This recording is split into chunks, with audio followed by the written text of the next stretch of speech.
ये जो कहानी मैं आपको सुनाने जा रही हूँ, ये महज एक कहानी नहीं है। ये एक ऐसा सच है जो मेरे एक दूर के रिश्तेदार ने मुझे सुनाया था और उन्होंने इसे खुद कश्मीर की उन बर्फीली वादियों में सुना था जहाँ आज भी कुछ रहस्य दफन हैं। जब पहली बार मैंने ये कहानी सुनी थी तो मुझे कई रातों तक नींद नहीं आई थी, और आज जब मैं आपको ये सुना रही हूँ तो मेरे रोंगटे अभी भी खड़े हो जाते हैं।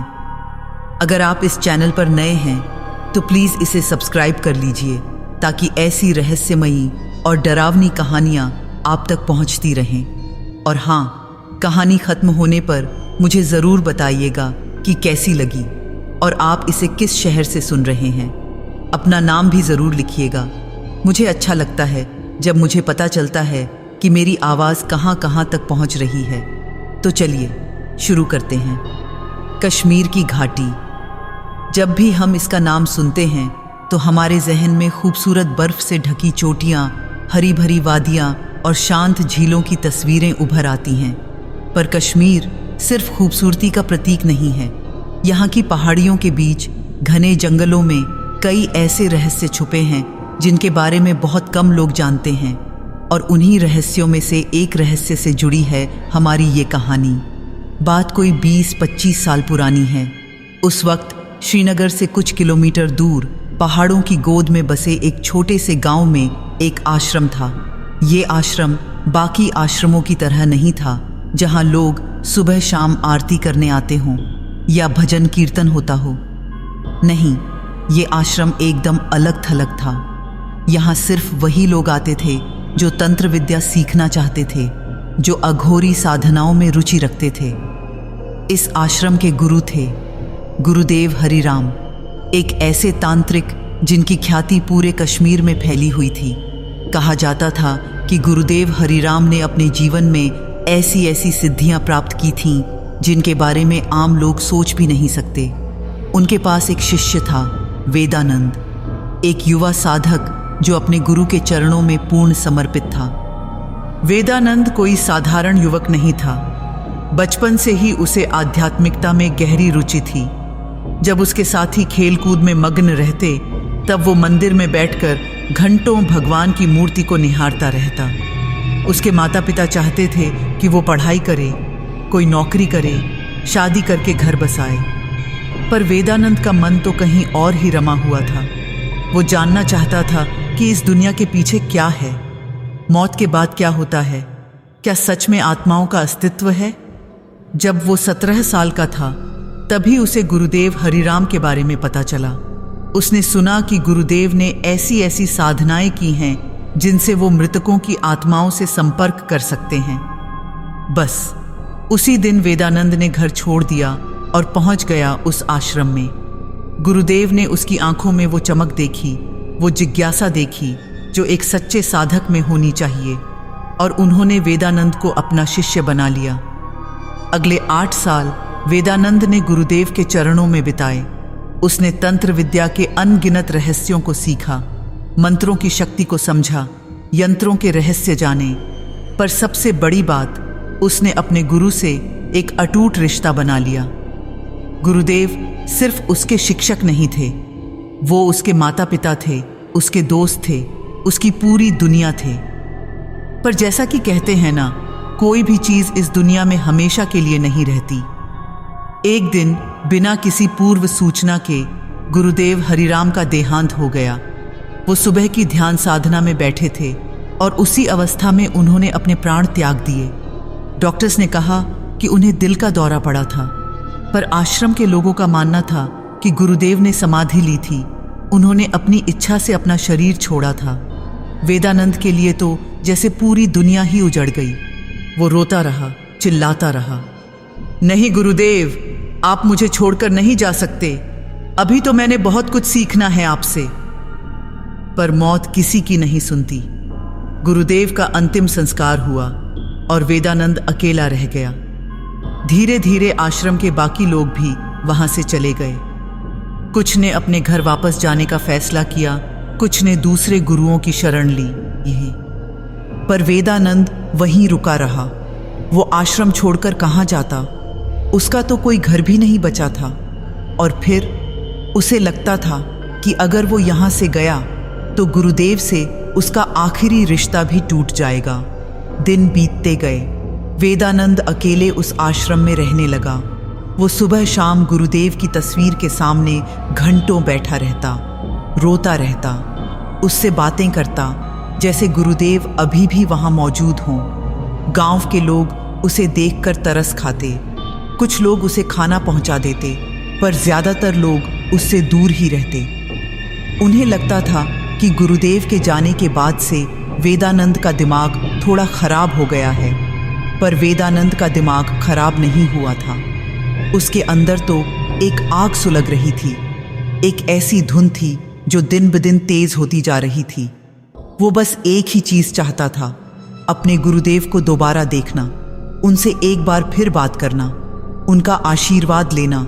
रात रात भर वो गुरुदेव के पुराने ग्रंथों को पढ़ता, तंत्र विद्या की उन किताबों को खंगालता जो गुरुदेव ने उसे कभी नहीं पढ़ने दी थीं, क्योंकि गुरुदेव कहते थे, बेटा, इन विद्याओं में बहुत खतरा है, ये हर किसी के वश की बात नहीं।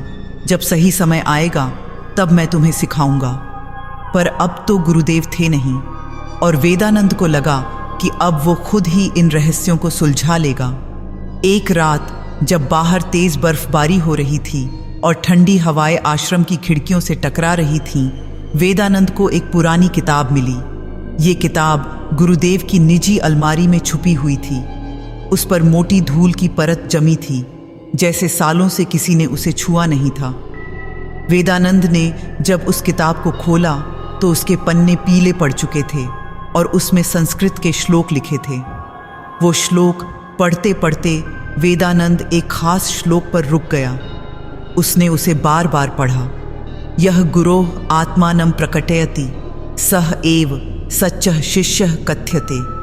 मतलब, जो गुरु की आत्मा को प्रकट करे वही सच्चा शिष्य कहलाए। वेदानंद का दिल तेजी से धड़कने लगा। उसे लगा जैसे उसे अपने सवाल का जवाब मिल गया है। उस श्लोक के नीचे एक तांत्रिक साधना का विवरण लिखा था, एक ऐसी साधना जिससे मृत व्यक्ति की आत्मा को बुलाया जा सकता है। वेदानंद की आंखों में चमक आ गई। उसने सोचा, बस यही तो मैं चाहता था, अब मैं अपने गुरुदेव को वापस बुला सकता हूँ। पर उस किताब में एक चेतावनी भी लिखी थी जो लाल स्याही से लिखी गई थी, सावधान, यह साधना अत्यंत खतरनाक है, जरा सी भी गलती और तुम्हारे प्राण संकट में पड़ सकते हैं। और सबसे बड़ी बात, जिसे तुम बुलाओगे जरूरी नहीं कि वही आए। पर वेदानंद ने उस चेतावनी को नजरअंदाज कर दिया। उसे तो बस एक ही बात दिख रही थी, गुरुदेव से मिलने का रास्ता। उसने तुरंत तय कर लिया कि वो ये साधना करेगा, चाहे कुछ भी हो जाए। अगले कुछ दिन उसने पूरी साधना की तैयारी में लगा दिए। उस किताब में लिखा था कि ये साधना अमावस्या की रात को श्मशान में करनी होती है। उसके लिए खास तरह के यंत्र बनाने होते हैं, विशेष मंत्रों का जाप करना होता है, और सबसे ज़रूरी पूर्ण एकाग्रता और विश्वास की ज़रूरत होती है। वेदानंद रोज़ उस मंत्र का अभ्यास करता, बार बार उसे पढ़ता, ताकि साधना के वक्त कोई गलती न हो। गांव के लोगों ने देखा कि वेदानंद की हरकतें अजीब होती जा रही हैं। वो दिन में भी अक्सर अकेले बड़बड़ाता रहता। कभी कभी तो ऐसा लगता जैसे वो किसी अदृश्य से बात कर रहा है। गांव के बुजुर्गों ने उसे समझाने की कोशिश की। एक दिन गांव के सरपंच उसके पास आए और बोले, बेटा वेदानंद, हम समझते हैं कि तुम अपने गुरु को याद करते हो, पर जो चला गया उसे जाने दो। मरे हुओं को वापस बुलाने की कोशिश मत करो, ये रास्ता बहुत खतरनाक है। एक बूढ़ी महिला जो गांव में तांत्रिक विद्याओं के बारे में जानती थी, उसने भी वेदानंद को चेताया, बेटा मैं तुमसे साफ साफ कह रही हूं, हर आत्मा जो बुलाई जाती है वो तुम्हारे गुरु की आत्मा नहीं होती। कई बार दूसरी आत्माएं भी आ जाती हैं, और अगर तुमने गलती से कोई गलत मंत्र पढ़ दिया या कोई गलत रस्म की तो बस समझ लो कि तुम्हारी जिंदगी बर्बाद हो जाएगी। पर वेदानंद पर इन बातों का कोई असर नहीं हुआ। उसे तो अपने गुरु से मिलने की इतनी तीव्र इच्छा थी कि वो किसी की नहीं सुन रहा था। उसने सोचा, ये सब लोग मुझे डरा रहे हैं, पर मैं डरूंगा नहीं। मेरा विश्वास मजबूत है और मेरा गुरु मुझसे प्यार करते हैं। वो ज़रूर आएंगे। आखिरकार अमावस्या की रात आ गई। उस रात आसमान में चांद नहीं था, घना अंधेरा फैला हुआ था। ठंडी हवा ऐसे चल रही थी जैसे कोई चीख रही हो। वेदानंद ने अपना सामान इकट्ठा किया, मंत्र की किताब, दीपक, अगरबत्ती, राख, लाल कपड़ा और गुरुदेव की एक तस्वीर। वो आश्रम से निकला और चल पड़ा उस पुराने श्मशान की ओर जो गांव से कुछ किलोमीटर दूर था। रास्ते में उसे कई बार ऐसा लगा जैसे कोई उसे रोक रहा है। पेड़ों की छाया ऐसे हिल रही थी जैसे कोई उसे चेतावनी दे रहा हो। उल्लुओं की आवाज़ें रात के सन्नाटे को चीर रही थीं, पर वेदानंद रुका नहीं। वो बढ़ता गया। उसके कदम मजबूत थे, उसका इरादा पक्का था और उसे ये बिल्कुल अंदाज़ा नहीं था कि जो वो करने जा रहा है उसकी कीमत कितनी भयानक होगी। देखिए, अब जो मैं आपको बताने जा रही हूँ वो इस कहानी का सबसे डरावना हिस्सा है। और मैं आपको सच कहूँ तो जब मुझे ये हिस्सा सुनाया गया था तब मेरी रूह कांप गई थी। आप भी तैयार रहिएगा, क्योंकि आगे जो होने वाला है वो सोचने से भी परे है। वो श्मशान। अरे, आपने कभी अमावस्या की रात को श्मशान देखा है? नहीं ना? अच्छा ही है, क्योंकि वो नज़ारा ऐसा है कि सबसे बहादुर इंसान की भी हिम्मत डगमगा जाए। और उस रात तो हालात और भी विचित्र थे। जब वेदानंद उस पुराने श्मशान में पहुंचा तो वहां की खामोशी कुछ अलग ही थी। ऐसा नहीं था कि कोई आवाज़ नहीं थी। आवाज़ें तो थीं, पर वो सब, कैसे कहूँ, अजीब थीं। हवा का शोर ऐसा था जैसे कोई सिसकारी भर रहा हो। दूर से कुत्तों के रोने की आवाज़ आ रही थी, पर वो रोना भी कुछ अजीब सा था, जैसे वो किसी को चेतावनी दे रहे हों। श्मशान के चारों तरफ पुराने सूखे पेड़ खड़े थे। उनकी टेढ़ी मेढ़ी डालियां ऐसे फैली हुई थीं जैसे किसी ने हाथ फैलाकर किसी को पकड़ने की कोशिश की हो। जमीन पर राख बिखरी हुई थी, पुरानी चिताओं की राख। कुछ जगह तो अभी भी लकड़ियों के जले हुए टुकड़े पड़े थे और बीच बीच में वो पत्थर, वो समाधियां जिन पर मृतकों के नाम लिखे थे। वेदानंद ने अपना झोला नीचे रखा और गहरी सांस ली। उसके हाथ कांप रहे थे, पता नहीं डर से या उत्साह से। उसने चारों तरफ नजर दौड़ाई। श्मशान के बीचों बीच एक खाली जगह थी जहां कोई समाधि नहीं थी। उसने सोचा, यही जगह साधना के लिए सही रहेगी। उसने अपने झोले से सामान निकाला और काम शुरू कर दिया। सबसे पहले उसने राख से एक बड़ा सा गोल घेरा बनाया, करीब 6 फीट के व्यास का। फिर उस घेरे के अंदर उसने एक छोटा सा वर्ग बनाया। किताब में लिखा था कि ये वर्ग असल में एक यंत्र है जो आत्माओं को आकर्षित करता है। उसके बाद उसने उस वर्ग के चारों कोनों पर दीपक रखे। वो दीपक साधारण दीपक नहीं थे, उनमें सरसों का तेल और कपूर मिला हुआ था और उनकी बत्ती काले धागे की बनी थी। तांत्रिक साधनाओं में ऐसे दीपकों का खास महत्व होता है। वेदानंद ने माचिस जलाई और एक एक करके सभी दीपक जलाने शुरू किए। जैसे ही पहला दीपक जला, एक अजीब सी गंध फैल गई, तीखी पर साथ ही कुछ मीठी भी। वो गंध उसके नथुनों में भर गई और उसे थोड़ा चक्कर सा आने लगा, पर उसने खुद को संभाला और बाकी दीपक भी जला दिए। अब चारों दीपकों की रोशनी में वो जगह थोड़ी रोशन हो गई थी, पर वो रोशनी भी कुछ अजीब थी, पीली पीली, कांपती हुई। उस रोशनी में आसपास की चीज़ों की परछाइयाँ ऐसे डोल रही थीं जैसे वो जिंदा हों। वेदानंद ने वर्ग के बीचों बीच अपने गुरुदेव की तस्वीर रखी। वो तस्वीर जिसमें गुरुदेव हरिराम ध्यान की मुद्रा में बैठे हुए थे। उनकी आंखें बंद थीं और चेहरे पर एक शांत मुस्कान थी। वेदानंद ने उस तस्वीर को देखा और उसकी आंखों में आंसू आ गए। उसने धीरे से कहा, गुरुदेव, आज मैं आपको वापस बुलाऊंगा, बस थोड़ी देर और। उसने तस्वीर के चारों ओर लाल फूल बिखेर दिए और फिर धूप अगरबत्ती जलाई। धुआं उठने लगा, सफ़ेद घना धुआं जो हवा में घूमता हुआ ऊपर की ओर जा रहा था।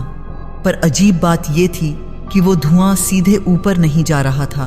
वो इधर उधर लहराता हुआ जैसे किसी अदृश्य हाथ से संचालित हो रहा हो।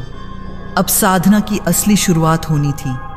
वेदानंद उस वर्ग के सामने राख के घेरे के अंदर बैठ गया, पद्मासन में। उसने अपनी किताब खोली जिसमें वो मंत्र लिखा था। दीपक की कांपती रोशनी में वो संस्कृत के अक्षर पढ़ने में थोड़ी मुश्किल हो रही थी, पर वेदानंद ने पिछले कई दिनों में इस मंत्र को इतनी बार पढ़ा था कि उसे लगभग याद हो गया था। उसने अपनी आंखें बंद की, गहरी सांस ली और मंत्र पढ़ना शुरू कर दिया। एयूएम ह्रीं श्रीं क्लीं आत्मदेवाय नमः। उसकी आवाज धीमी थी पर स्पष्ट। हर शब्द को वो ध्यान से उच्चारित कर रहा था। मंत्र की हर पंक्ति के बाद उसे एक विशेष मुद्रा बनानी थी, हाथों की उंगलियों को एक खास तरीके से जोड़ना। मंत्र जारी रहा। मिनट बीतते गए। वेदानंद को पसीना आने लगा। हालांकि रात बेहद ठंडी थी, उसे महसूस हो रहा था कि उसके आसपास कुछ बदल रहा है। हवा और भी ठंडी हो गई थी। दीपकों की लौ तेजी से कांपने लगी थी और तभी एक अजीब सी आवाज सुनाई दी, जैसे कोई बहुत दूर से फुसफुसा रहा हो। वेदानंद ने आंखें खोलीं। उसने चारों तरफ देखा पर कोई नहीं था। उसने सोचा शायद ये उसका वहम है। उसने फिर से आंखें बंद की और मंत्र जारी रखा, पर वो फुसफुसाहट अब और तेज हो गई थी और अब तो ये साफ साफ सुनाई दे रही थी, जैसे कोई उसके कान के पास खड़ा होकर बोल रहा हो, पर शब्द समझ में नहीं आ रहे थे। वो किसी अजनबी भाषा में थे। वेदानंद का दिल तेजी से धड़कने लगा। उसे डर लग रहा था पर उसने हिम्मत नहीं हारी। उसे पता था कि अगर अब वो रुक गया तो सब बेकार हो जाएगा। उसने और तेजी से मंत्र पढ़ना शुरू कर दिया और अब मंत्र की आखिरी पंक्ति आ गई। ये सबसे महत्वपूर्ण पंक्ति थी। किताब में लिखा था कि इसी पंक्ति में आत्मा का नाम लेना होता है, जिस आत्मा को बुलाना है।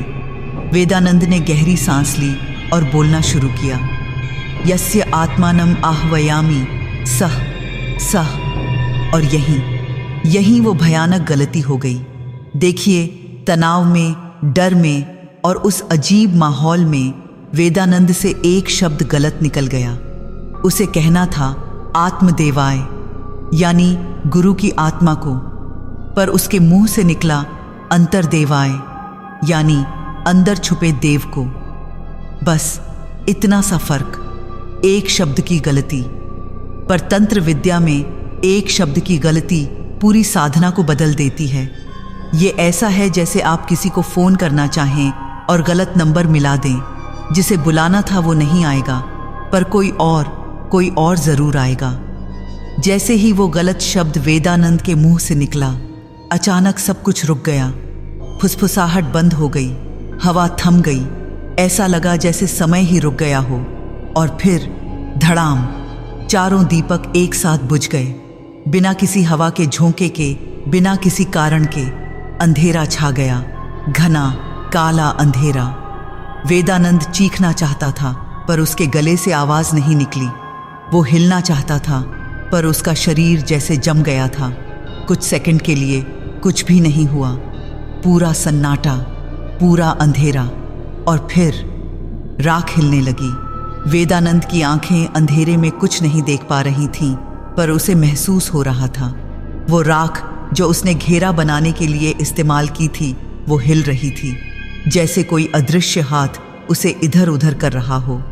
और फिर वो आवाज आई, एक गहरी भारी आवाज, एक ऐसी आवाज जो इंसानी नहीं लग रही थी।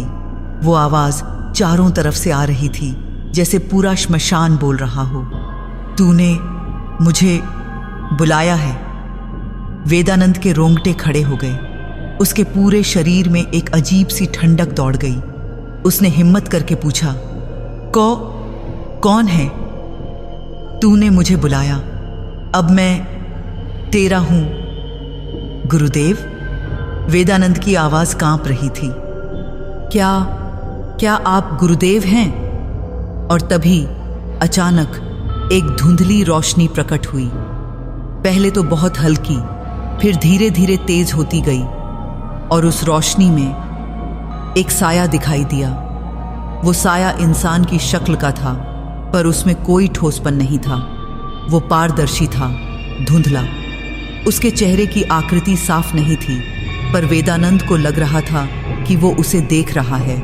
उसकी आंखें, अगर उसे आंखें कह सकते हैं, वो दो गहरे काले गड्ढे की तरह थीं। वेदानंद ने कांपते हुए हाथों से गुरुदेव की तस्वीर उठाई और उस साये की तरफ बढ़ाई।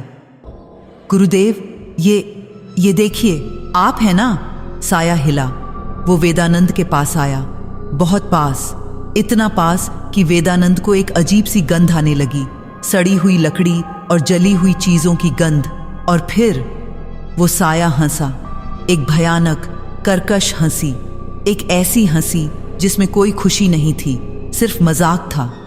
गुरु, तू समझता है मैं तेरा गुरु हूं? वेदानंद का दिल बैठ गया। ये आवाज, ये गुरुदेव की आवाज नहीं थी। ये कुछ और था, कुछ बुरा, कुछ डरावना।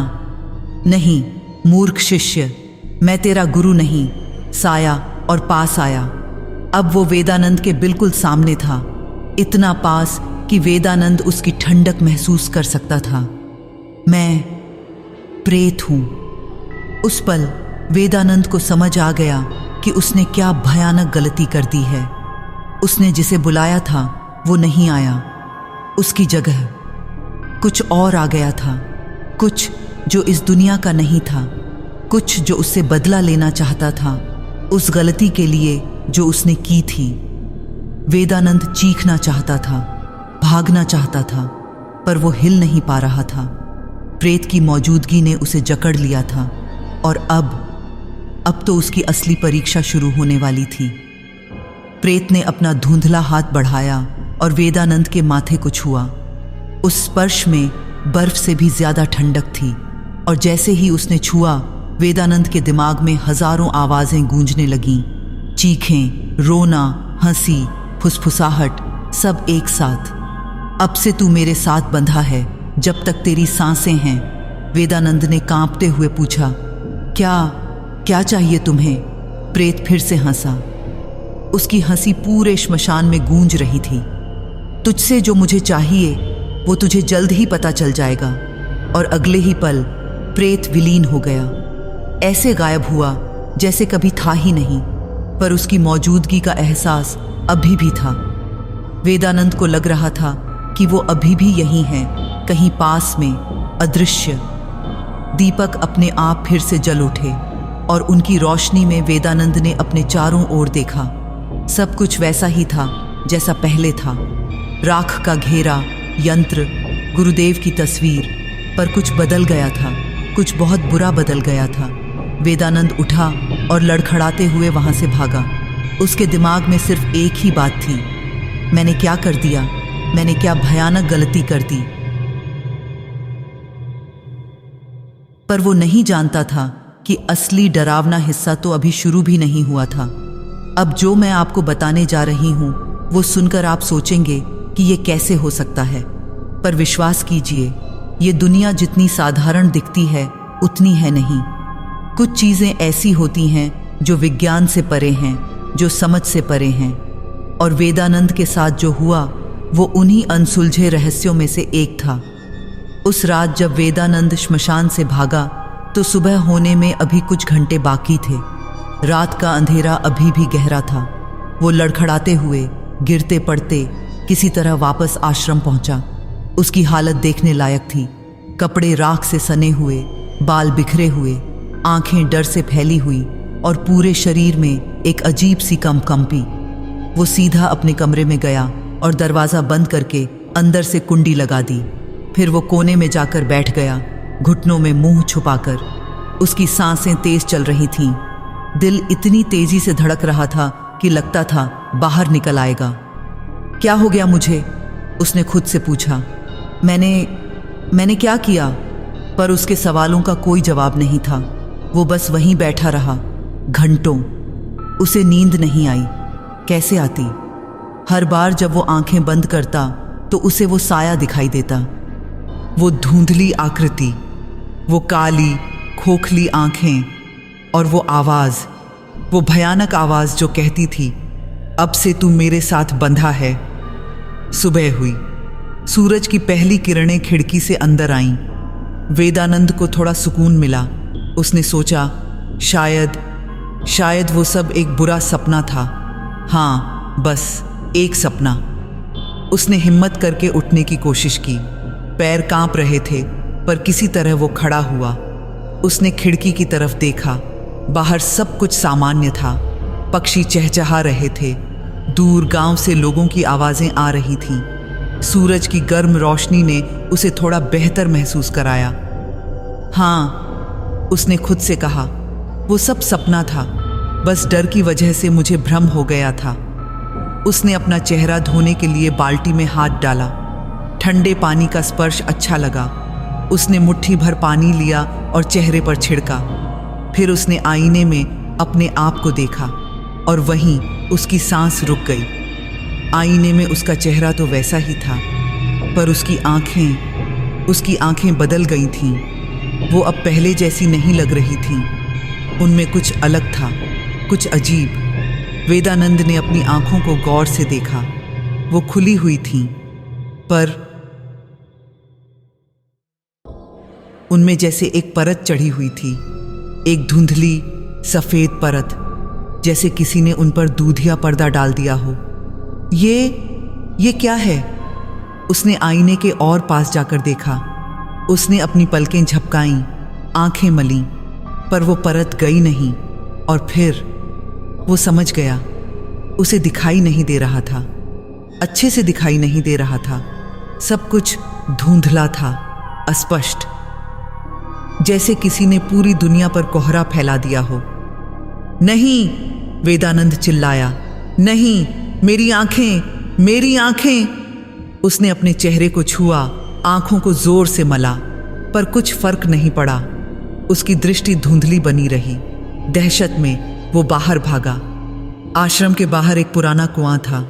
उसने सोचा, शायद अगर वो ठंडे पानी से अच्छी तरह धोएगा तो सब ठीक हो जाएगा। उसने कुएं से बाल्टी भर पानी निकाला और पूरा पानी अपने चेहरे पर उड़ेल दिया। ठंडे पानी की धार ने उसे झकझोर दिया।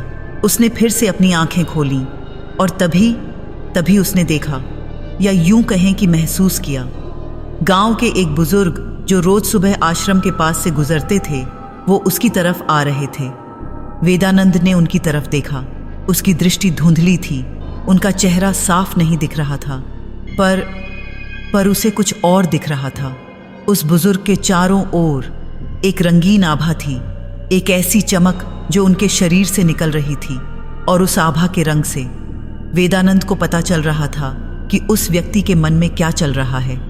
वो बुजुर्ग मुस्कुरा रहे थे, पर उनकी आभा में एक काला धब्बा था। और उस काले धब्बे से वेदानंद को एक विचार सुनाई दिया, साफ साफ, जैसे कोई उसके कान में बोल रहा हो। काश मेरा बेटा कल रात घर लौट आता। उसे गुस्से में मारने की बात नहीं करनी चाहिए थी। वेदानंद स्तब्ध रह गया। ये कैसे हो सकता है? उसने बुजुर्ग से कुछ पूछा ही नहीं था। फिर उसे कैसे पता चला कि वो क्या सोच रहे हैं? बुजुर्ग ने वेदानंद को देखा और बोले, बेटा, तबीयत तो ठीक है, तुम्हारी आंखें अजीब लग रही हैं। वेदानंद कुछ बोल नहीं पाया। वो बस खड़ा रहा, अवाक। बुजुर्ग आगे बढ़ गए और जैसे जैसे वो दूर गए, उनके विचार भी धीमे होते गए। आखिरकार जब वो काफी दूर चले गए तो वेदानंद को कुछ भी सुनाई नहीं दिया। वेदानंद वापस अपने कमरे में भागा। उसका दिमाग चकरा रहा था। ये क्या हो रहा है मेरे साथ? मैं लोगों के विचार सुन पा रहा हूं। वो अपने बिस्तर पर बैठ गया, हाथों में सिर पकड़कर। और तभी वो आवाज आई, वही भारी गहरी आवाज जो कल रात श्मशान में सुनाई दी थी। तूने मुझसे वरदान मांगा था। वेदानंद का खून जम गया। वो आवाज, वो यहां कैसे? उसने चारों ओर देखा, पर कोई नहीं था। कमरा खाली था। मैं तेरे साथ हूं, हमेशा, अदृश्य। कौन हो तुम? वेदानंद ने कांपते हुए पूछा। मुझसे क्या चाहिए? तूने अपने गुरु को देखना चाहा था। तूने देखने की शक्ति मांगी थी। हाँ, पर तो मैंने तुझे वो शक्ति दे दी है। अब से तू अंधा रहेगा पर सब कुछ देखेगा। वेदानंद की समझ में आया, उसकी शारीरिक दृष्टि तो चली गई थी, पर उसकी जगह उसे एक और तरह की दृष्टि मिली थी। एक ऐसी दृष्टि जो लोगों के मन में झांक सकती थी, जो उनके विचारों को पढ़ सकती थी, जो उनकी भावनाओं को रंगों में देख सकती थी।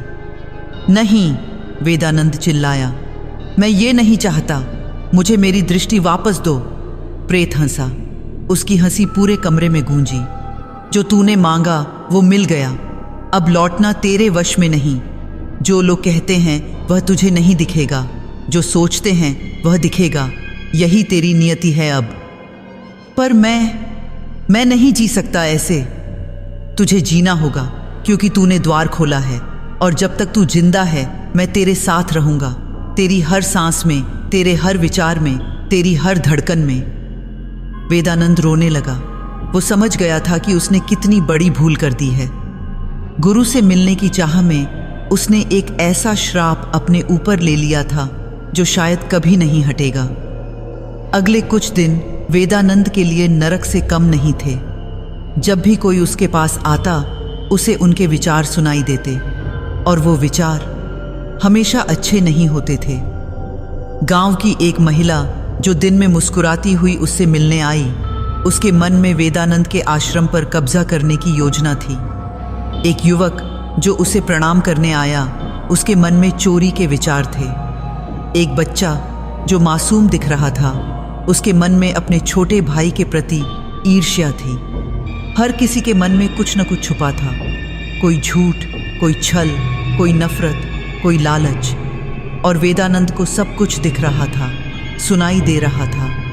वो रोकना चाहता था पर रोक नहीं पा रहा था। बंद करो, वो चिल्लाता। मैं नहीं सुनना चाहता, पर विचार आते रहते, लगातार, बिना रुके। रात को जब सब सो जाते, तब भी वेदानंद को आसपास के लोगों के सपने दिखाई देते, उनके डर, उनकी चिंताएं, उनके राज, सब कुछ। एक रात वो इतना परेशान हो गया कि उसने अपने कानों को अपने हाथों से बंद कर लिया। बंद हो जाओ, बस, मैं और नहीं सह सकता। पर कुछ फायदा नहीं हुआ, क्योंकि वो आवाज़ें बाहर से नहीं आ रही थीं, वो सीधे उसके दिमाग में आ रही थीं। और प्रेत, वो प्रेत हमेशा उसके साथ था, अदृश्य पर मौजूद। कभी कभी वेदानंद को उसकी ठंडी उपस्थिति महसूस होती, कभी उसके कंधे पर हाथ रखने का एहसास होता, कभी उसकी फुसफुसाहट सुनाई देती। तू भागने की कोशिश मत कर, मैं तेरे साथ हूं, हमेशा। धीरे धीरे गांव के लोगों को भी पता चलने लगा कि वेदानंद में कुछ बदलाव आया है। उसकी आंखें अब पहले जैसी नहीं थीं। वो अब लोगों से आंख मिलाकर बात नहीं करता था, और कभी कभी वो बीच में ही किसी की बात काटकर कह देता कि वो व्यक्ति झूठ बोल रहा है या उसके मन में क्या चल रहा है। शुरू में लोग हैरान हुए, फिर डर गए, और फिर कुछ लोगों ने सोचा कि शायद वेदानंद में कोई खास शक्ति आ गई है। एक दिन गांव का सरपंच उसके पास आया। उसने कहा, वेदानंद, लोग कह रहे हैं कि तुम्हें सब पता चल जाता है, तुम लोगों के मन की बात जान लेते हो, क्या ये सच है? वेदानंद ने उसकी तरफ देखा। उसकी धुंधली दृष्टि से उसे सरपंच का चेहरा साफ नहीं दिख रहा था, पर उसकी आभा वो साफ दिख रही थी, और उस आभा में कई रंग थे, लाल, काला, भूरा, और उन रंगों से निकलते विचार। अगर वाकई इसमें ऐसी शक्ति है तो मैं इसका इस्तेमाल कर सकता हूँ। मैं अपने दुश्मनों के राज़ जान सकता हूँ, मैं और ताकतवर बन सकता हूँ। वेदानंद ने मुंह मोड़ लिया। मुझे कुछ नहीं पता, जाइए यहाँ से। पर सरपंच गया नहीं। नहीं वेदानंद, तुम्हें पता है, और अगर तुम में सच में ऐसी शक्ति है तो तुम्हें गांव की मदद करनी चाहिए। तुम हमारे काम आ सकते हो। नहीं, वेदानंद ने जोर से कहा, मैं किसी की मदद नहीं करूंगा। ये शक्ति नहीं, श्राप है, और मैं इसका इस्तेमाल नहीं करना चाहता। पर सरपंच की बात गांव में फैल गई। और धीरे धीरे लोग वेदानंद को एक सिद्ध पुरुष मानने लगे। उन्होंने सोचा कि उसे कोई दैवीय शक्ति मिली है। वो उसके पास अपनी समस्याएं लेकर आने लगे, अपने सवाल लेकर आने लगे। और वेदानंद, वो बस चाहता था कि सब लोग उसे अकेला छोड़ दें, पर वो हो नहीं रहा था। दिन ब दिन उसकी परेशानी बढ़ती जा रही थी। और सबसे बुरी बात, प्रेत उससे कहता रहता था, तूने यह शुरू किया है, अब तुझे यह ख़त्म भी करना होगा अपने तरीके से। पर वेदानंद को समझ नहीं आ रहा था कि वो इसे कैसे ख़त्म करे। वो फंस गया था एक ऐसे जाल में जिससे निकलने का कोई रास्ता नहीं दिख रहा था। देखिए, अब मैं जो आपको बताने जा रही हूँ वो इस कहानी का सबसे दर्दनाक हिस्सा है, क्योंकि एक इंसान का टूटना, उसका अपने आप से लड़ना और फिर धीरे धीरे खुद को खोते हुए देखना, इससे बड़ा दर्द और क्या हो सकता है। और वेदानंद के साथ यही हो रहा था। जब मैंने पहली बार ये हिस्सा सुना था तो मेरे मन में एक ही सवाल था, कोई इंसान कितना सह सकता है? उसकी सहने की शक्ति की भी तो कोई सीमा होगी ना। पर वेदानंद की कहानी ये बताती है कि कभी कभी हमें उससे भी ज़्यादा सहना पड़ता है जितना हम सोच सकते हैं। तो चलिए आगे बढ़ते हैं। कुछ हफ्ते बीत गए थे उस भयानक रात को। वेदानंद अब आश्रम में बंद रहने लगा था। वो बाहर कम ही निकलता, क्योंकि जब भी वो बाहर जाता लोग उसे घेर लेते, सवाल पूछते, अपनी परेशानियों का हल मांगते। बाबा, मेरा बेटा कब लौटेगा? मेरी फसल का क्या होगा? मेरे पड़ोसी ने मेरी ज़मीन पर कब्जा कर लिया है, क्या मुझे न्याय मिलेगा? और वेदानंद, वो बस चुप रहता, क्योंकि जब वो उन लोगों को देखता तो उसे उनके मन के सारे विचार दिख जाते। और वो विचार हमेशा साफ नहीं होते थे। जो महिला अपने बेटे के बारे में पूछ रही थी, उसके मन में असल में ये डर था कि कहीं उसका बेटा घर आकर उसकी छुपाई हुई गहनों के बारे में न पूछ बैठे। जो किसान फसल के बारे में चिंतित था, वो असल में सोच रहा था कि अगर फसल अच्छी हुई तो वो अपनी पत्नी से झूठ बोलकर पैसे छुपा लेगा। जो व्यक्ति न्याय की बात कर रहा था, उसने खुद ही अपने पड़ोसी की ज़मीन पर झूठा दावा किया था। हर कोई झूठ बोल रहा था, हर कोई कुछ छुपा रहा था, और वेदानंद को सब दिख रहा था। मैं नहीं सह सकता ये। एक दिन वो चीख पड़ा, हर किसी के मन में इतना कूड़ा, इतनी गंदगी मैं नहीं देखना चाहता। पर प्रेत की आवाज़ आई, वो आवाज़ जो अब उसके लिए आम हो गई थी। तू देखेगा, क्योंकि यही तेरी सज़ा है। तूने सच देखने की इच्छा की थी, अब देख इंसानों का असली चेहरा। पर मैं ये नहीं देखना चाहता था। वेदानंद रोया, मैं तो बस अपने गुरु को देखना चाहता था। गुरु भी इंसान ही था, और हर इंसान के मन में अंधेरा होता है। नहीं, गुरुदेव ऐसे नहीं थे, वो पवित्र थे।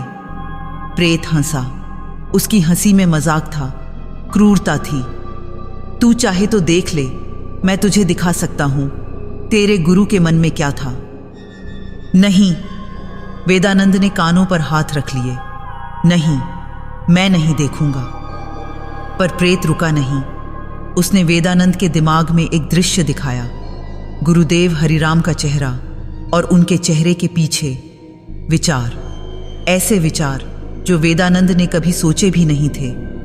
गुरुदेव को भी शक होता था, डर लगता था, कभी कभी ईर्ष्या भी होती थी दूसरे साधकों से, कभी अपने शिष्यों पर गुस्सा भी आता था। वो भी एक इंसान थे, एक संपूर्ण इंसान नहीं। नहीं, वेदानंद की आवाज़ में दर्द था। ये झूठ है, तुम झूठ बोल रहे हो। मैं सच बोलता हूँ, हमेशा। यही तो तेरी दृष्टि का उपहार है, सच देखना, चाहे वो कितना भी कड़वा क्यों न हो। उस दिन के बाद वेदानंद बदल गया, पूरी तरह से बदल गया। अब वो किसी से बात नहीं करता था। दिन भर अपने कमरे में बैठा रहता, कभी कभी दीवार से बातें करता, कभी हवा में देखता और मुस्कुराता या रोने लगता। गांव के लोगों ने देखा कि उनका सिद्ध बाबा अजीब हरकतें करने लगा है। कुछ लोगों ने कहा शायद वो गहरी साधना में हैं, पर कुछ समझदार लोगों को लगा कि वेदानंद का दिमाग खराब हो रहा है। एक रात बारिश हो रही थी, तेज बारिश, बिजली चमक रही थी और बादल गरज रहे थे। वेदानंद अपने कमरे में बैठा था, खिड़की के बाहर देख रहा था। उसकी धुंधली आंखें बारिश की बूंदों को साफ नहीं देख पा रही थीं, पर वो महसूस कर सकता था हर बूंद को, हर बिजली की चमक को। और तभी उसे एक आभा दिखी, दूर गांव की तरफ से आती हुई एक लाल आभा, इतनी तेज, इतनी चमकदार कि उसकी आंखों में दर्द होने लगा।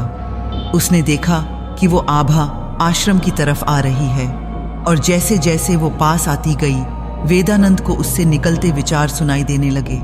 आज मैं उसे खत्म कर दूंगा।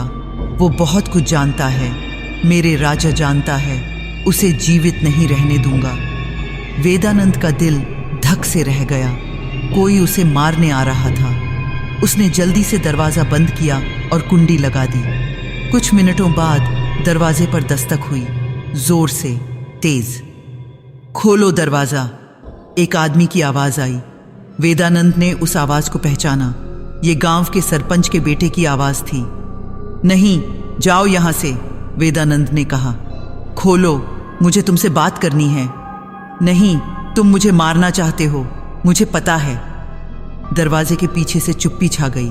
फिर वो आदमी बोला, तुम्हें कैसे पता? तुमने मेरे मन में झांका? जाओ यहाँ से, नहीं तो मैं चिल्लाऊंगा। चिल्लाओ, कोई नहीं सुनेगा। इस बारिश में कौन आएगा? आदमी हंसा, एक खतरनाक हंसी। तुम बहुत कुछ जान गए हो वेदानंद। तुमने मेरे पिताजी को बता दिया कि मैंने गांव के खजाने से पैसे चुराए हैं। अब मेरी इज्जत मिट्टी में मिल गई है, और ये सब तुम्हारी वजह से। मैंने तो कुछ नहीं कहा।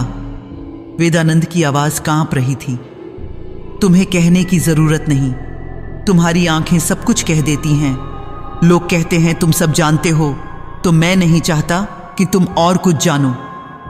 दरवाजे पर फिर से जोर की दस्तक हुई। इस बार लात मारने की आवाज आई। वो आदमी दरवाजा तोड़ने की कोशिश कर रहा था। वेदानंद दहशत में पीछे हट गया। उसने चारों तरफ देखा, बचने का कोई रास्ता नहीं था। खिड़की बहुत छोटी थी और दरवाजा वो बहुत पुराना था। कितनी देर टिकेगा? प्रेत, वेदानंद ने चिल्लाकर कहा, कहाँ हो तुम? मुझे बचाओ। पर कोई जवाब नहीं आया। प्रेत चुप था। कृपया, तुमने मुझे ये शक्ति दी है, अब मेरी रक्षा भी करो। फिर भी कुछ नहीं, सिर्फ दरवाजे पर लगातार लात मारने की आवाज और वो आदमी की चीख, मैं तुम्हें मार डालूंगा। और तभी दरवाजा टूट गया। वो आदमी अंदर घुस आया। उसके हाथ में एक लाठी थी। उसकी आंखों में पागलपन था, गुस्सा था, और वेदानंद, वो बेबस था। अब बचाओ अपने आप को, आदमी चिल्लाया और लाठी उठाई। पर उसी पल कुछ अजीब हुआ। वो आदमी अचानक रुक गया। उसकी लाठी हवा में ही रुक गई। उसकी आंखें फैल गईं, चेहरे पर दहशत छा गई। क्या है ये? वो कांपते हुए बोला। उसकी नजर वेदानंद के पीछे खिड़की की तरफ थी। वेदानंद ने पीछे मुड़कर देखा, पर उसे कुछ दिखाई नहीं दिया। उसकी धुंधली दृष्टि से सिर्फ अंधेरा दिख रहा था। नहीं नहीं, दूर रहो मुझसे, आदमी चीखा। लाठी उसके हाथ से गिर गई। वो पीछे हटने लगा और फिर वो भागता हुआ बाहर निकल गया। बारिश में उसकी चीखें दूर तक सुनाई दी। वेदानंद स्तब्ध खड़ा रहा। क्या हुआ था? उस आदमी ने क्या देखा था? और तभी उसे वो आवाज सुनाई दी, मैंने तुझे बचाया क्योंकि तू मेरा है और मैं अपनी चीज को किसी और के हाथ नष्ट नहीं होने दूंगा। वेदानंद को समझ आ गया, प्रेत ने उसे बचाया था, पर यह बचाव नहीं था, ये मालिकाना हक था। प्रेत उसे इसलिए नहीं बचाना चाहता था क्योंकि उसे उससे प्यार था, बल्कि इसलिए क्योंकि वेदानंद उसकी संपत्ति थी, उसका खिलौना। उस रात के बाद गांव में एक अफवाह फैल गई। लोगों ने कहा कि सरपंच के बेटे ने वेदानंद के आश्रम में एक भयानक परछाई देखी थी, एक ऐसी शक्ल जो इंसानी नहीं थी, काली, विकराल। वो बेटा इतना डर गया कि वो पागल हो गया। अब वो पूरे दिन बड़बड़ाता रहता, वो आएगा, वो मुझे ले जाएगा।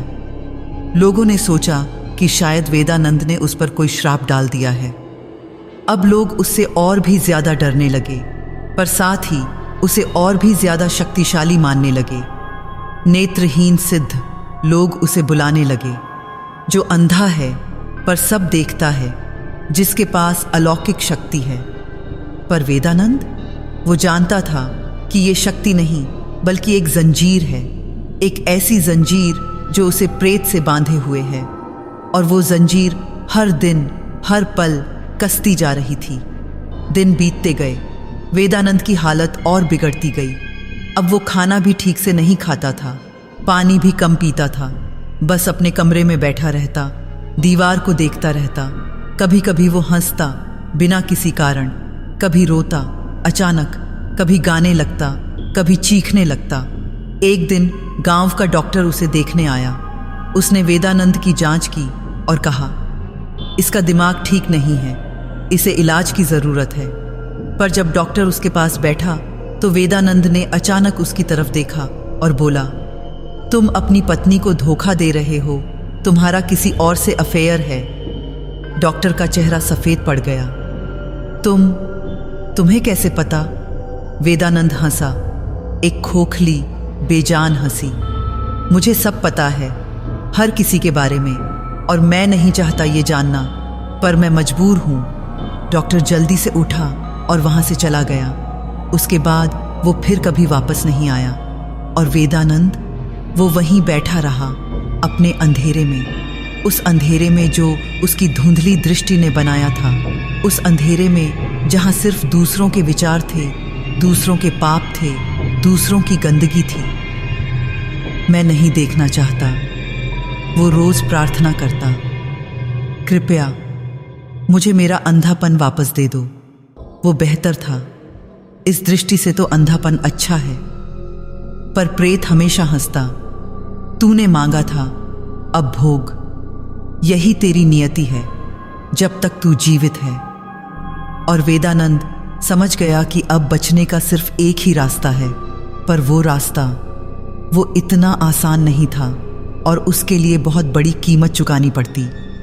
अब मैं आपको इस कहानी का आखिरी हिस्सा सुनाने जा रही हूँ, और सच कहूँ तो जब मुझे ये हिस्सा सुनाया गया था तब मेरी आंखों में आंसू आ गए थे, क्योंकि कभी कभी मौत भी एक मुक्ति होती है, एक राहत होती है, और वेदानंद के लिए शायद यही सच था।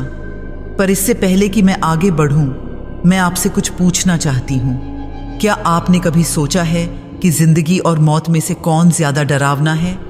हम सब मौत से डरते हैं, है ना?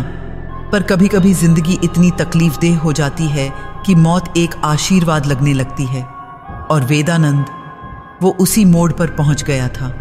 तो चलिए देखते हैं कि आखिर में क्या हुआ। महीनों बीत गए थे उस भयानक रात को। वेदानंद अब एक जिंदा लाश की तरह था।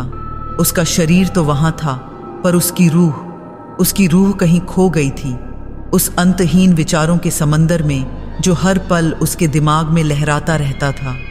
गांव के लोग अब उसके पास आना बंद कर चुके थे। कुछ लोग डर के मारे, कुछ लोग इसलिए कि उन्हें लगता था कि वेदानंद पागल हो गया है। आश्रम में अब कोई नहीं आता था, बस वेदानंद अकेला अपने दर्द के साथ। एक रात जब ठंडी हवा चल रही थी और आकाश में तारे टिमटिमा रहे थे, वेदानंद अपने कमरे में बैठा था। उसके सामने एक दिया जल रहा था। वो दिया भी अब धुंधला दिखता था उसे। सब कुछ धुंधला था, सिर्फ वो विचार, वो साफ थे, बिल्कुल साफ। और उस रात वेदानंद ने एक फैसला किया, एक ऐसा फैसला जो बहुत पहले ही लेना चाहिए था। मैं नहीं जी सकता इस तरह, उसने धीरे से कहा। उसकी आवाज में अब वो ताकत नहीं थी, वो थकी हुई थी, हारी हुई थी। मुझे मुक्ति चाहिए, किसी भी कीमत पर। उसने उठकर अपने गुरुदेव की पुरानी किताबें खंगालनी शुरू की, वही किताबें जिनमें से उसने वो श्रापित मंत्र पढ़ा था। उसने सोचा, अगर इन किताबों में बंधन का मंत्र है तो मुक्ति का भी होगा। घंटों तक वो पढ़ता रहा, एक एक पन्ना पलटता रहा। उसकी धुंधली आंखें उन अक्षरों को पढ़ने में मुश्किल महसूस कर रही थीं, पर उसने हार नहीं मानी, और आखिरकार उसे मिल गया एक श्लोक, एक ऐसा श्लोक जो कहता था, यो बद्ध भवति प्रेतेन सह मुक्तिं तदा लभते। यदा अन्यः तस्य पदे स्थास्यति। मतलब जो प्रेत से बंधा है वो तभी मुक्त होगा जब कोई दूसरा उसकी जगह लेगा। वेदानंद ने वो पंक्ति बार बार पढ़ी और धीरे धीरे उसे समझ आने लगा। मुक्ति का रास्ता था, पर वो रास्ता बहुत क्रूर था। किसी और को इस श्राप में फंसाना होगा, किसी और को अपनी जगह देनी होगी। नहीं, वेदानंद ने सिर हिलाया। मैं ये नहीं कर सकता। मैं किसी और को इस दर्द में नहीं डाल सकता। पर तभी प्रेत की आवाज गूंजी, तो फिर तू मरने तक ऐसे ही रहेगा, हर दिन हर पल यातना में। क्या ये तू चाहता है? मुझे मौत ही सही, वेदानंद बोला, पर मैं किसी और को नहीं फंसाऊंगा। मूर्ख है तू, एक सच्चा मूर्ख। प्रेत हंसा, पर वेदानंद का फैसला पक्का था। उसने सोचा, अगर मुक्ति का कोई और रास्ता नहीं तो मैं खुद ही इस जिंदगी को खत्म कर दूंगा। उस रात उसने आत्महत्या की योजना बनाई। वो सोच रहा था कि श्मशान में जाकर, जहां से ये सब शुरू हुआ था, वहीं अपनी जिंदगी खत्म कर देगा। शायद वहीं उसे शांति मिलेगी। पर उसी रात कुछ और हुआ, कुछ ऐसा जिसने सब कुछ बदल दिया। आधी रात को जब चारों तरफ सन्नाटा था, वेदानंद ने एक आवाज सुनी, एक परिचित आवाज। दरवाजे पर किसी ने धीरे से दस्तक दी। वेदानंद ने दरवाजा खोला। बाहर एक युवक खड़ा था। उसकी आभा वो बिल्कुल अलग थी, सुनहरी, शुद्ध। उसमें कोई काला धब्बा नहीं था। मैं माफ़ी चाहता हूँ इतनी रात को आने के लिए, युवक ने कहा। मेरा नाम अर्जुन है। मैं दूर गांव से आया हूँ। मुझे आपके बारे में सुना है। लोग कहते हैं आप सब जानते हैं। वेदानंद ने उसे देखा। उसके मन में कोई बुरा विचार नहीं था, बस एक सच्ची जिज्ञासा थी। मुझे कुछ नहीं आता, वेदानंद ने कहा। जो लोग कहते हैं वो झूठ है। मैं सिर्फ एक श्रापित इंसान हूँ। नहीं, अर्जुन बोला, मुझे पता है आप कुछ खास हैं, और मैं भी वैसा ही बनना चाहता हूँ। मुझे भी तंत्र विद्या सीखनी है। मुझे भी वो शक्ति चाहिए जो आपके पास है। वेदानंद का दिल धड़क उठा। ये क्या हो रहा था?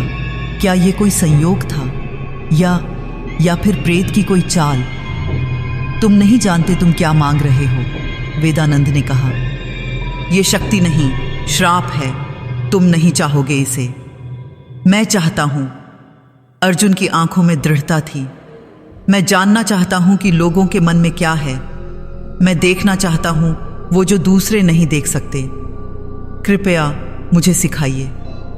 उस पल वेदानंद के दिमाग में एक विचार आया, एक भयानक, स्वार्थी विचार। अगर मैं इसे अपनी जगह दे दूं तो मैं मुक्त हो जाऊंगा। पर तुरंत ही उसने उस विचार को झटक दिया। नहीं, मैं ये नहीं कर सकता। क्या हुआ? अर्जुन ने पूछा।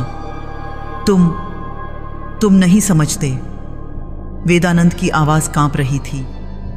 ये रास्ता बहुत खतरनाक है। मैं तुम्हें इसमें नहीं फंसा सकता। पर मैं खुद फंसना चाहता हूं, अर्जुन ने कहा। यह मेरा फैसला है। कृपया मुझे वो मंत्र सिखाइए, वो साधना सिखाइए। वेदानंद के अंदर एक भयानक युद्ध छिड़ गया। एक तरफ उसकी मुक्ति थी, दूसरी तरफ इस निर्दोष युवक की जिंदगी। क्या वो इतना स्वार्थी हो सकता है? और तभी प्रेत की आवाज आई। ये तेरा मौका है। या तो तू मरने तक इसी यातना में रहेगा, या फिर इसे अपनी जगह दे दे। चुन ले। नहीं, वेदानंद ने अपने सिर को पकड़ लिया। मैं नहीं कर सकता। कृपया, अर्जुन ने उसके पैर छुए। आप मेरे गुरु बन जाइए। मैं आपका शिष्य बनना चाहता हूं। मैं सब सीखना चाहता हूं। और उस पल वेदानंद टूट गया। वो इंसान था, कमजोर इंसान। इतने महीनों की यातना के बाद उसमें इतनी ताकत नहीं बची थी कि वो खुद को बचा सके। उसे बस मुक्ति चाहिए थी, बस थोड़ी सी शांति चाहिए थी। ठीक है, उसने कहा। उसकी आवाज में हार थी। मैं तुम्हें सिखाऊंगा, पर याद रखना, जो तुम मांग रहे हो उसकी कीमत बहुत भारी है। अर्जुन मुस्कुराया। मैं तैयार हूं। अगले कुछ दिन वेदानंद ने अर्जुन को वो सब सिखाया जो उसने अपने गुरुदेव से सीखा था। तंत्र के मंत्र, यंत्र की विधि, साधना के नियम और आखिरी में वो मंत्र, वही श्रापित मंत्र जिसने उसकी जिंदगी बर्बाद कर दी थी। ये मंत्र बहुत शक्तिशाली है, वेदानंद ने कहा, पर इसमें एक खतरा है। अगर तुम एक भी शब्द गलत बोले तो क्या? अर्जुन ने पूछा। तो बहुत बुरा होगा, वेदानंद ने कहा। वो अर्जुन की आंखों में नहीं देख पा रहा था। उसे शर्म आ रही थी, गुनाह का एहसास हो रहा था, पर वो रुका नहीं। उसने अर्जुन को वो पूरी विधि बताई और फिर कहा, अगले अमावस्या की रात तुम्हें श्मशान जाना होगा, वहीं तुम्हें ये साधना पूरी करनी होगी। अर्जुन की आंखों में चमक थी। मैं तैयार हूं गुरुजी। वेदानंद का दिल बैठ गया। गुरुजी, इस शब्द ने उसे अंदर से तोड़ दिया। वो इस लायक नहीं था कि कोई उसे गुरु कहे। वो तो एक पापी था, एक स्वार्थी इंसान था। अमावस्या की रात आई। वेदानंद ने अर्जुन को श्मशान तक पहुंचाया, वही श्मशान जहां उसकी जिंदगी बदल गई थी। अर्जुन ने सब तैयारी की, राख का घेरा, दीपक, यंत्र, सब कुछ वैसा ही जैसा वेदानंद ने बताया था। अब मैं जाता हूं, वेदानंद ने कहा। तुम अकेले साधना पूरी करो, मैं दूर से इंतजार करूंगा। ठीक है गुरुजी, अर्जुन ने कहा। उसकी आवाज में उत्साह था। मैं आपको निराश नहीं करूंगा। वेदानंद दूर एक पेड़ के पीछे छुप गया। वहां से उसे अर्जुन दिखाई नहीं दे रहा था, पर वो सुन सकता था। मंत्र की आवाज धीरे धीरे उसके कानों तक आने लगी और फिर वही हुआ जो वेदानंद ने सोचा था। अर्जुन ने वही गलती की। उसने आत्मदेवाय की जगह अंतर्देवाय कह दिया। दीपक बुझ गए, सन्नाटा छा गया और फिर वो आवाज, वो भयानक गहरी आवाज, तूने मुझे बुलाया है। अर्जुन की चीख सुनाई दी। कौन हो तुम? गुरुदेव कहाँ हैं? गुरु नहीं, प्रेत हूं मैं, और अब तू मेरा है। वेदानंद ने अपने कानों को बंद कर लिया। वो अर्जुन की चीखें नहीं सुनना चाहता था, पर वो सुनाई दे रही थीं, साफ साफ। और तभी वेदानंद को कुछ महसूस हुआ। उसकी आंखों में कुछ बदलाव आया। वो धुंधलापन धीरे धीरे कम होने लगा। रंग फिर से दिखने लगे, चीजें साफ दिखने लगीं। उसकी दृष्टि वापस आ रही थी, उसकी असली दृष्टि। और साथ ही वो विचार, वो फुसफुसाहट, वो सब बंद हो गईं। सन्नाटा छा गया उसके दिमाग में। शांति मिली। वेदानंद को समझ आ गया, प्रेत ने उसे छोड़ दिया था। अब उसका नया शिकार अर्जुन था। मैं मुक्त हूं, वेदानंद ने कहा, पर उसकी आवाज में खुशी नहीं थी, बस खालीपन था। मैं मुक्त हूं, पर किस कीमत पर? वो उठा और श्मशान से दूर भागने लगा। वो वापस नहीं देखना चाहता था। वो अर्जुन को नहीं देखना चाहता था, क्योंकि वो जानता था कि अर्जुन की जिंदगी अब वैसी ही हो गई थी जैसी उसकी थी, या शायद और भी बुरी। वेदानंद भागता गया और भागता रहा, गांव से दूर, आश्रम से दूर। उसने सोचा, मैं कभी वापस नहीं लौटूंगा। मैं कहीं दूर चला जाऊंगा जहां कोई मुझे नहीं जानता। दिन बीतते गए, हफ्ते बीतते गए, महीने बीतते गए।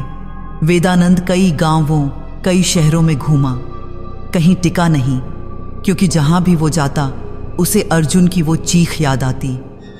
गुरुदेव कहाँ हैं? उसने खुद को गुरु कहलाया था, पर वो गुरु नहीं था। वो एक धोखेबाज था, एक हत्यारा था। वो आत्महत्या करने की सोचता, पर हिम्मत नहीं होती। वो जीना चाहता था, पर जी नहीं पाता था। वो एक जिंदा लाश बन गया था, और एक दिन बरसों बाद वो फिर से उसी श्मशान में पहुंच गया। पता नहीं कैसे, पर उसके कदम खुद ब खुद वहां पहुंच गए, जैसे कोई उसे बुला रहा हो। वहां पहुंचकर उसने देखा कि राख का वो घेरा अभी भी बना हुआ था, जैसे समय वहां रुक गया हो। उसने घेरे के बीच में कदम रखा, और तभी वो आवाज आई, पर इस बार वो प्रेत की आवाज नहीं थी, ये अर्जुन की आवाज थी। गुरुजी, आप आ गए। वेदानंद ने चारों ओर देखा। अर्जुन कहीं नहीं था, बस उसकी आवाज थी। मैं यही हूं हमेशा के लिए, इस श्मशान में प्रेत के साथ बंधा हुआ। अर्जुन, वेदानंद के गले से आवाज फंस गई। मैं माफी चाहता हूं। माफी से क्या होगा गुरुजी, जो हो गया वो हो गया। पर अब मैं समझता हूं, मुक्ति तभी मिलेगी जब कोई दूसरा मेरी जगह लेगा। नहीं, वेदानंद चिल्लाया, तुम किसी और को मत फंसाना, इस चक्र को यहीं खत्म करो। कैसे? अर्जुन की आवाज में दर्द था। बताइए कैसे? और तभी वेदानंद को समझ आ गया, इस चक्र को तोड़ने का सिर्फ एक ही रास्ता था, किसी और को फंसाने की बजाय खुद को वापस फंसा लेना। उसने राख उठाई, अपने हाथों में भरी और फिर धीरे से बोला, मुझे मुक्त करो हे अज्ञात प्रेत, पर इस बार किसी और को नहीं, मुझे ही ले लो। मैं तैयार हूं, मैं अपने पाप की सजा भुगतने को तैयार हूं। हवा में एक ठंडी फुसफुसाहट गूंजी। प्रेत की आवाज, तू वापस आना चाहता है अपनी मर्जी से? हाँ, वेदानंद ने कहा। अर्जुन को मुक्त कर दो, उसने कुछ नहीं किया, गलती मेरी थी, मुझे सजा दो। एक लंबा सन्नाटा छा गया और फिर प्रेत हंसा। तेरी मुक्ति तभी मिलेगी जब कोई दूसरा तेरी तरह गलती करेगा, तो मैं ही इस श्राप का अंत बनूंगा। वेदानंद ने दृढ़ता से कहा, मैं यहीं रहूंगा इस श्मशान में, और अगर कोई यहां आएगा इस साधना को करने तो मैं उसे रोकूंगा, मैं किसी और को नहीं फंसने दूंगा। और उसने राख अपनी आंखों पर मल दी। जैसे ही उसने ऐसा किया, उसकी दृष्टि फिर से धुंधली होने लगी, विचार फिर से आने लगे और प्रेत की उपस्थिति फिर से उसके साथ जुड़ गई। पर इस बार वेदानंद डरा नहीं, उसने स्वीकार कर लिया, क्योंकि अब वो जानता था कि ये उसका प्रायश्चित है, ये उसकी सजा है और वो इसे भुगतने को तैयार था। अर्जुन की आवाज फीकी पड़ती गई और फिर विलीन हो गई। वो मुक्त हो गया था और वेदानंद, वो वहीं बैठ गया, राख के उस घेरे में, अपनी नियति को स्वीकार करते हुए। कहते हैं, आज भी उस श्मशान में राख का वो घेरा बना रहता है और जो कोई भी उसके भीतर झांकता है उसे कुछ दिखाई नहीं देता, पर वो सब कुछ देखने लगता है, लोगों के विचार, उनके मन का अंधेरा, सब कुछ। और अगर कोई वहां तंत्र साधना करने जाए तो उसे एक आवाज सुनाई देती है, मत करो ये गलती जो मैंने की, मत खोलो ये द्वार, वापस लौट जाओ। वो आवाज वेदानंद की है, जो आज भी उस श्मशान में है, अदृश्य पर मौजूद, अपने श्राप को ढोते हुए, ताकि कोई और वैसा न बने जैसा वो बना था। और शायद यही उसकी मुक्ति है, दूसरों को बचाना, दूसरों को वो दर्द न होने देना जो उसे हुआ। तो ये थी वेदानंद की कहानी, एक ऐसी कहानी जो हमें सिखाती है कि कुछ चीज़ें ऐसी होती हैं जिन्हें पाने की चाह नहीं करनी चाहिए, कुछ दरवाजे ऐसे होते हैं जिन्हें खोलना नहीं चाहिए, और कुछ रास्ते ऐसे होते हैं जिन पर चलने से पहले 100 बार सोचना चाहिए। अगर आपको ये कहानी पसंद आई तो प्लीज़ लाइक कीजिए और अपने दोस्तों के साथ शेयर कीजिए। और हाँ, कमेंट में ज़रूर बताइए कि आप इसे किस शहर से सुन रहे हैं और कहानी कैसी लगी। मुझे आपके कमेंट्स पढ़ना बहुत अच्छा लगता है। अगली कहानी में मिलते हैं, तब तक के लिए खुद का ख्याल रखिए और याद रखिए, हर चमकती चीज़ सोना नहीं होती और हर शक्ति वरदान नहीं।